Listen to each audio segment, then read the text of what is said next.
आयशा थी, बिलाल, अमीर हमजा, आसमा शहजादी, मोहम्मद रहमान, 5 बच्चे थे। एक ना दो, इकट्ठे 5 के 5 चले गए। हम गए थे दिल्ली। जब हम वापस आने लगे ना, फिर समझौता एक्सप्रेस में हम बैठे, 11 बजे चली। 11 बजे से 12 बजे ये हादसा हो गया। बच्चे नीचे सो रहे थे, बड़ी लड़की बर्थ पे सो रही थी, मैं साइड पे थी। उस टाइम मैं उठी, उस टाइम आग लगी हुई थी। मैं नीचे उतरी, ना हमारे बच्चे थे ना कोई आग लगी हुई थी। फिर इंसान को क्या पता हुआ, जब उसे पता हमारी तो दुनिया में औलाद ही खत्म होगी, कुछ भी नहीं रहा। फिर हमने क्या देखना था, रोने पीटने में लगी हुई छोटी लड़की थी। मैं समझी ये भी खत्म हो गई। ये साल की थी। ये मैं ऊपर से नीचे गिर पड़ी, ये कहीं पड़ी, मुझे पता ही नहीं मैं कहाँ हूँ, मेरा आदमी कहाँ है। वो बेचारा उधर रोता फिरा, मैं इधर रोती फिरी। अपने बच्चों को आवाजें देने लगा, आयशा ओए बिलाल, आयशा बिलाल करता रहा, उठो उठो उठो। इतने में ये गाड़ी के दरवाजे तक डब्बे में से आग आ गई। जब मैंने छलांग मारी तो मैंने देखा कि मेरी बीवी ये बाहर हो रही है। तो इसने मुझे पहला सवाल यही किया कि बिलाल कहाँ है। बाद में बता रहे डब्बे में ना तुम्हारे बच्चे रो रहे थे, अब्बू हमें बचाओ, अब्बू हमें बचाओ। अब्बू भी बेचारे रो रहे, मैं भी रो रही। उस दिन से यही हाल है भाई। वेलकम बैक नाज़रीन, आपने एक मोन्टाज देखा। ये समझौता एक्सप्रेस जो तकरीबन 12 साल पहले जो हादसे का शिकार हुई थी, ट्रेन दिल्ली से चली थी। समझौता एक्सप्रेस को कहते हैं, पाकिस्तान उसने आना था, लेकिन उसमें सिर्फ उन डब्बों में धमाका हुआ और उन डब्बों में आग लगी जिसमें पाकिस्तानी मुसलमान थे। और उसमें ये जो मुतासरा फैमिली थी, राना शौकत और रुखसाना शौकत उनकी बीवी, ये थीं और इनके 5 बच्चे उस धमाके में 5 बच्चे उस धमाके में जलकर शहीद हो गए थे, राख हो गए थे। आज तक उनका कोई पता नहीं चला।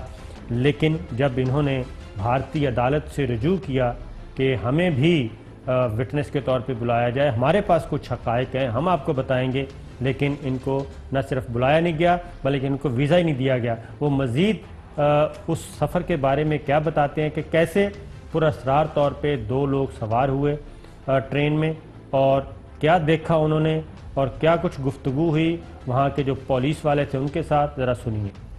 जब ट्रेन चल पड़ी दिल्ली से तो ये रेलवे पुलिस के जो हैं 2 सरदार आए हमारे डब्बे में। तो दरवाजे के पास 2 सीटें होती हैं, उसके पास 2 आदमी बैठे थे। उन 2 आदमियों से उन पुलिस वालों ने पूछा कि भाई आप कहाँ जाना है, आपका सामान कहाँ है। तो ये लोग कहने लगे कि जी हमने अहमदाबाद जाना है। तो मैंने कहा ये ट्रेन तो दिल्ली से अटारी जाती है, इसका अहमदाबाद से क्या ताल्लुक है। तो मैंने सरदार को बोला, मैंने कहा यार ये अहमदाबाद जा रहे हैं, ये तो मशकूक आदमी लगते हैं, इन्हें उतारो। और वो सरदार भी, उन्होंने उसे झाड़ा कि तू इस गाड़ी में बैठा कैसे, इसमें तो पासपोर्ट वाले मुसाफिर बैठते हैं। उसके बाद क्या हुआ वो भी सुनिए। मैं सरदारों से बोलने लगा, लड़ा उनसे कि इन्हें उतारो। कहने लगा जी अब गाड़ी चलती मैं तेन उतारूंगा, इन्हें कहीं उतार दूंगा। हम फिर उनके यकीन दिलाने पे मैं लेट गया। एक टाइम ऐसे भी महसूस हुआ चलती गाड़ी में कि गाड़ी स्लो हुई है। जब स्लो हुई है तो मैंने वहाँ देखा कि उस सीट पे वो आदमी नहीं थे। तो फिर मैं समझ गया कि इन्होंने, पुलिस वालों ने, उन्होंने उन्हें उतार दिया। उसके बाद घंटे 1.5 घंटे के बाद ये बम ब्लास्ट होता है। आधी गाड़ी इंडियन लोगों की थी, उनमें क्यों नहीं फटे? क्या पाकिस्तानी डब्बों में ये बम रखने थे? तो इसका मतलब ये कि इन्होंने जानबूझकर दीदा दानिस्ता हमें मरवाया, हमारे बच्चों को शहीद करवाया। जनाब भट्टी साहब, आपने सुना, ये हैं वो समझौता एक्सप्रेस के चश्मदीद गवाह जिनको बुलाया ही नहीं गया और जिनके 5 बच्चे उसमें जिंदा जल गए थे और ये भी खुद जख्मी हुए थे। इनके चेहरे से आपको नजर आ रहा है। तो उन तमाम दहशतगर्दों को न सिर्फ बरी कर दिया गया बल्कि ऐसे लगा जैसे ये कुछ हुआ ही नहीं था। साबर साहब, आपने जो फरमाया ना, उनमें जिसमें मुसलमान सवार थे आग लग गई, आग लगने की उनमें लगवाई गई। देखें, वो बात आहिस्ता आहिस्ता क्लियर हो गई। रा का मास्टर माइंड प्लान था एक, उसके बाद सुप्रीम कोर्ट के डिसीजन के बाद ये बात भी रोज़े रोशन की तरह अया हो गई कि उनकी सुप्रीम कोर्ट भी दहशत गर्द माइंड रखती है, जहन रखती है, दहशत गर्दी को फरोग देती है। उनकी आर्मी भी राह भी यही काम करती है, मोदी भी इलेक्शन में यही कर रहा है। मुझे भारत से कोई गिला शिकवा नहीं, हमें तो शहादत हमारे इन बेचारों के बच्चे आशा और बिलाल था, किसी बड़े आदमी का बच्चा नहीं था। ये रोते रहे होंगे अपने प्यारों को याद करके, उनकी तस्वीरों को, उनके बचपन की बातें याद करके, उनके पुराने कपड़े देखकर। मुझे तो उन लोगों पर एतराज है साबर साहब जो पाकिस्तान में होते हुए भारत का नैरेटिव बेचते हैं। आप उनकी तरफ नहीं आते। भारत हमारा ना खैरखा था, ना है, ना होगा। आज भी जंग के खतरे मंडला रहे हैं, आज भी, इस वक्त भी जब मैं और आप बात कर रहे हैं। भट्टी साहब, हम आप तो क्यों आपने डॉन ली के मुल्जमान को स्पेयर किया? मैं कहता हूं सर, एक बात बताऊं भट्टी साहब, ये पाकिस्तान को हिम्मत करनी चाहिए। इन आस्तीन के जो सांप है ना, हम पाल रहे हैं, और हम ना सिर्फ पाल रहे हैं बल्कि पाल पोस रहे हैं। इनको हमने बड़े बड़े एम्पायर बना दिया और अरबों रुपए यहाँ से लेके गए। पाकिस्तान का कुल कर्जा देख लें, और इन आस्तीन के सांप जितने भी हैं इस वक्त, कुछ जेल में, कुछ जाने वाले हैं, इनके अपने असासे देख लें तो दोनों बराबर मिलेंगे। ये पाकिस्तान के कर्जे इसी तरह ही चढ़े, अरबों डॉलर, ये अरबों डॉलर इनके बनते गए हैं और पाकिस्तान के कर्जे चढ़ते गए हैं।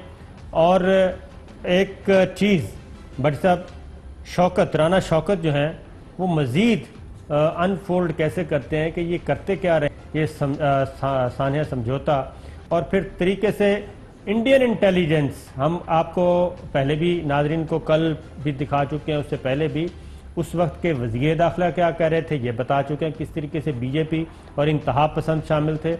और उसके साथ साथ जो उस वक्त के वज़ीर दाखिला के साथ साथ जो पुलिस रिपोर्ट जो इंडियन मीडिया से हमने आपको दिखाई थी वो भी सामने है। कर्नल पुरोहित सर्विंग आर्मी, ये स्टेट टेरर कहना चाहिए, वो थे।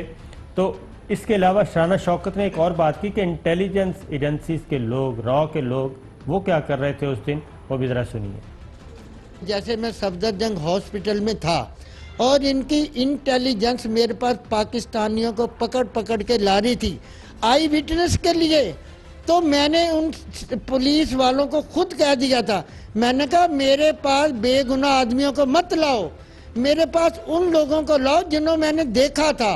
एक उस्मान नामी लाहौर के आदमी को पकड़ के ले आए, कहने लगे राणा साहब ये है, मैंने उसे शक्ल से देखा, मैं कहा ये तो वो आदमी है ही नहीं जो गाड़ी में बैठा था। मैं कहा भैया ये नहीं है।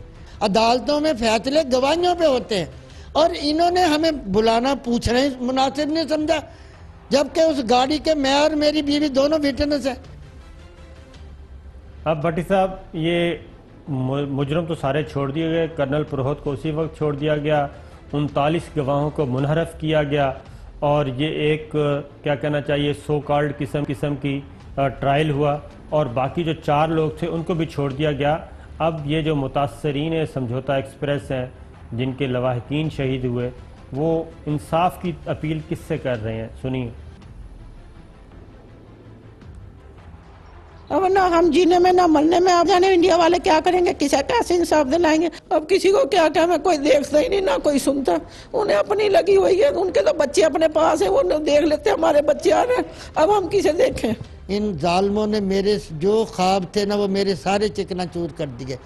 जमीन भी इंडिया की, रेल भी इंडिया की, बम भी इंडिया के इलाके में फटा, और इंसाफ इंडिया हमें दे देगा? कभी नहीं दे सकता। अगर इसका ईमानदारी से फैसला लेना है तो ये इसे बाहर की मुल्कों में अदालतों में इसका केस होता, अक़वाम मुत्तहिदा में, वहाँ ये केस चलता तो दूध का दूध और पानी का पानी हो जाता।